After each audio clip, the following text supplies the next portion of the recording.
Hörmətli izləyicilər, əgər siz də pensiyaların artmasını və pensiya yaşının azaldılmasını istəyirsinizsə, videonu bəyənib paylaşaraq dəstək ola bilərsiniz.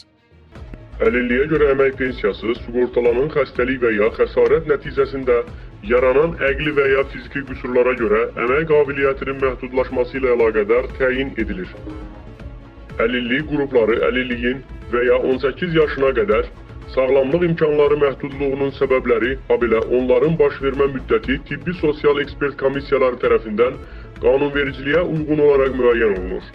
Əlilliyə görə əmək pensiyası birinci qrup əlillərə ümumilikdə sığorta stajı 5 ildən az olmamaq şərti ilə əmək qabiliyyəti ilə yaş dövrünün hər tam ili üçün 4 ay sığorta stajı olduqda təyin edilir. 2 və 3-cü qrup əlillərə əlilliyə görə əmək pensiyası fərdi hesabın sığorta hissəsində qeydə alınmış pensiya kapitalı, əmək pensiyasının minimum məbləğindən az olmayan pensiya təminatına imkan verməsi şərti ilə bu maddədə göstərilən sığorta stajı olduqda təyin edilir.